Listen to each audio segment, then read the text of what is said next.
What's going on, everyone? I'm Jaren, and today we are talking about the screen adaptation to the popular video game Five Nights at Freddy's.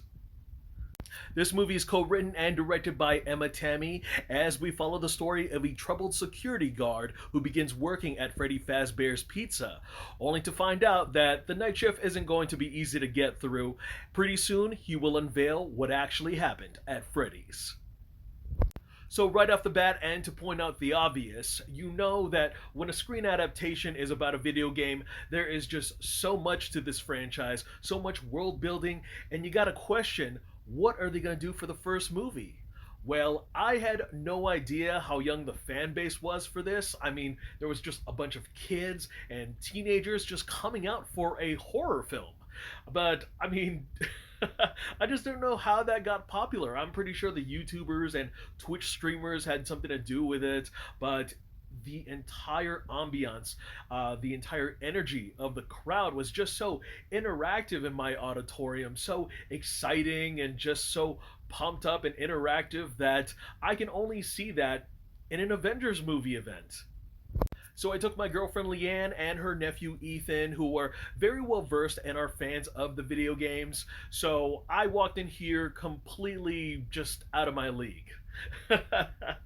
I have a little bit of a surface level knowledge of what to expect going into a Five Nights at Freddy's movie, and just with a little bit of history of the pizzeria, some of the key character names, and just how the video games have functioned and progressed throughout the time beings. I mean, I know that my girlfriend really wanted me to watch the theories and breakdowns that really kind of explain everything about the video games, but I wanted to go in this movie completely blind because I figured the movie was going to explain its own version and retelling of the story.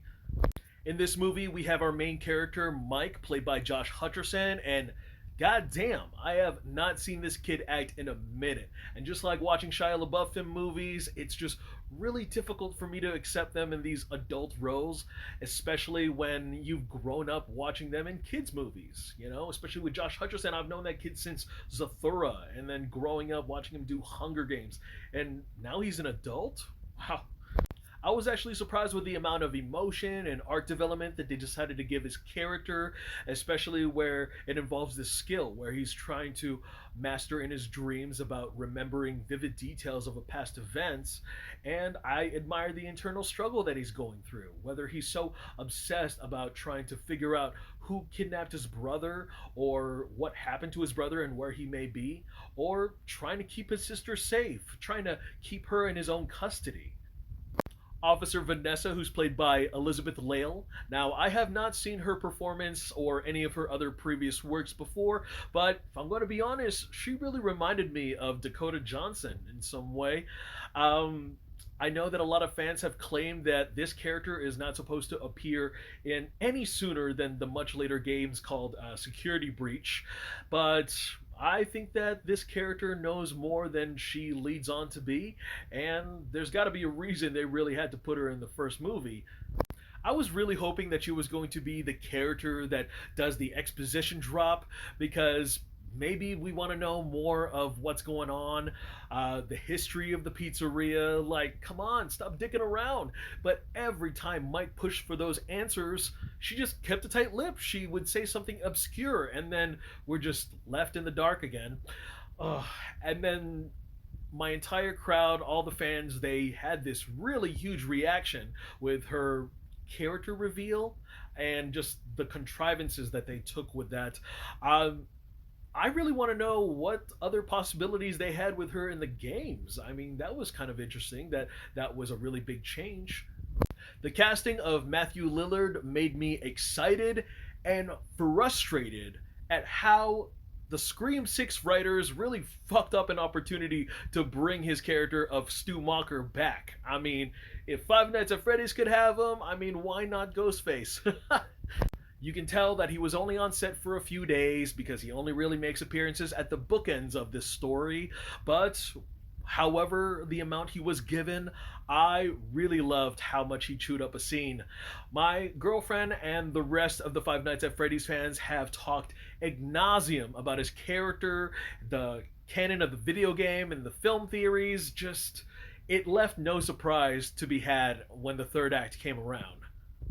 Going back to how much I really wanted that exposition drop, there's just a lot of the full history and reveal breakdown at the final act that is just little to non existent, that you really had to do some homework prior to this viewing. And I kind of feel a little cheated because it's like the 2017 Justice League, where you're just dropped into the middle of it and the whole situation outshines the overarching development.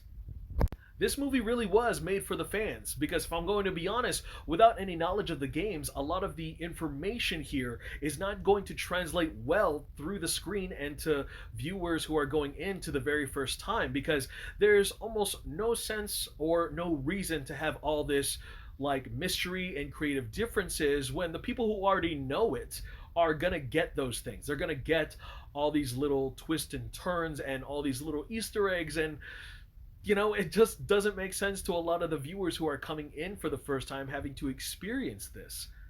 I mean, mainly this involves the payoff in the final act. I just wanted to stay in that moment just a little bit longer. The reveal happens and then it's done. And then I had to turn over to like my girlfriend's nephew and I'm like, is that supposed to happen? Okay, so we're gonna be expecting a sequel, right? I mean, this is still going? Now, when it came to the animatronics, I really commend the department that took care of this practically. I mean, they could have easily gone CGI. They could have done something animated. But they worked with real functioning animatronics where just a lot of the designs and just the way that they function and move on screen, and especially with the eyes. I mean, they go from something happy and peaceful to really intimidating and creepy. And I just don't think that the movie would have been as, how do I say, enjoyable, rewarding, if they have gone the much more cheaper route when dealing with the animatronics in action.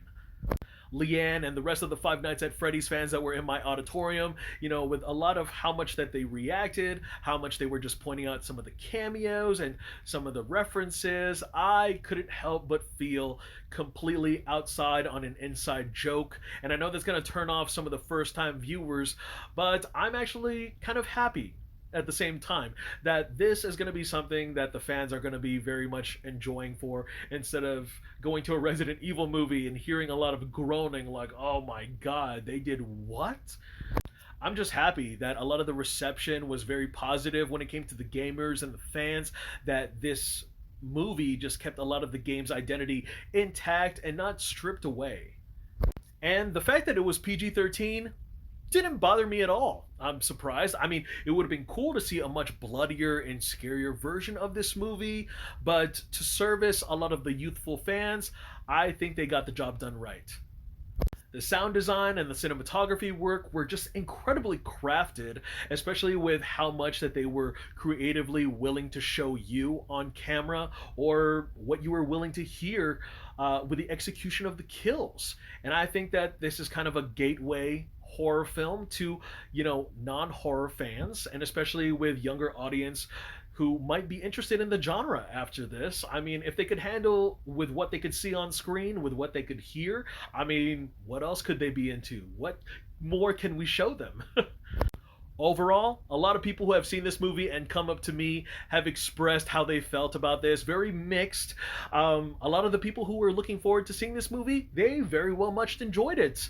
For those who felt forced to go and see it, they did not like it at all. And I am glad to say that I was actually surprised myself. I thought it was a lot more fun and entertaining than I thought it would be.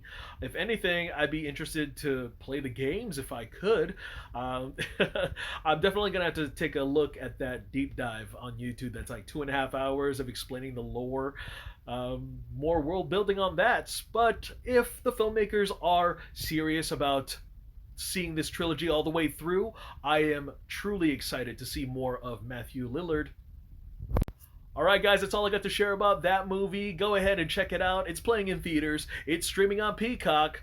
And thank you guys again so much for watching. Look forward to more reviews. I am Jaren, and I will see you guys at the movies. In the meantime, take care.